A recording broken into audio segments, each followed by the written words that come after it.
అందరికీ నమస్కారం. అమ్మవారికి ఇష్టమైన నైవేద్యం కట్టె పొంగలి. దానికి కావాల్సిన ఇంగ్రీడియంట్స్ ఒకసారి చూసేద్దాం. ఫస్ట్ మనం ఒక బాండీ తీసుకొని దాంట్లో ఒక కప్పు పెసరపప్పుని రోస్ట్ చేసుకుందాం. మంచి స్మెల్ వచ్చేదాకా రోస్ట్ చేసుకుందాం. అలా రోస్ట్ చేసుకున్న దాన్ని కొంచెం పక్కన పెట్టేసి అదే కప్పుతో రైస్ తీసుకొని 2 times నీట్గా వాష్ చేయండి. సో వాష్ చేసిన దాంట్లో ఒక కప్పు పెసరపప్పుని యాడ్ చేయండి. సో మీరు ఏ కప్తో అయితే తీసుకున్నారో అదే కప్తో 5 cups or 4 cups వాటర్ని అయితే యాడ్ చేయండి.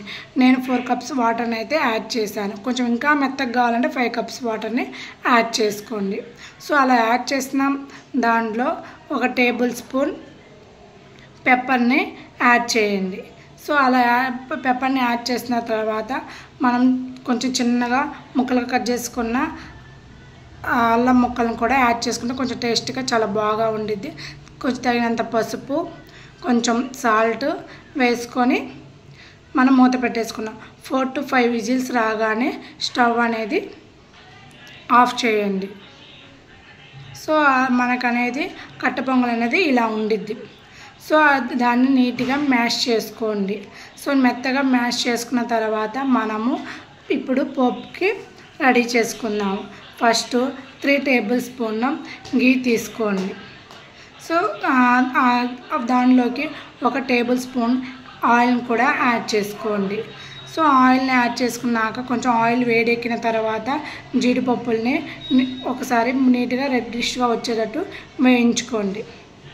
1 tablespoon జీలకర్రను కూడా యాడ్ చేసుకోండి.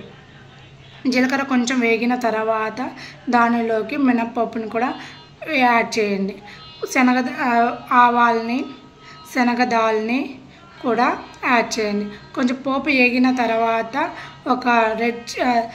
ఒక చిల్లీని కూడా యాడ్ చేయండి. చిల్లీ కొంచెం బాగా వేగిన తర్వాత రెడ్ చిల్లీ కూడా యాడ్ చేయండి. రెడ్ చిల్లీ యాడ్ చేస్తే బాగా టేస్టీగా ఉండిద్ది. సో అందుకని రెడ్ చిల్లీ అయిన తర్వాత కొంచెం తగినంత కరివేపాకు కూడా యాడ్ చేయండి.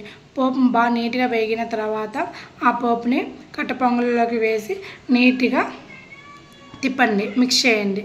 అలా మిక్స్ చేసిన తర్వాత కొంచెం 2 రెబ్బల కొత్తిమీర కూడా యాడ్ చేస్తే ఇంకా టేస్టీగా ఉంది. సాంబార్లో తింటే చాలా టేస్టీగా ఉంటుంది. సో మీరు కూడా ట్రై చేయండి. Please like and share and subscribe to Nihan special channel.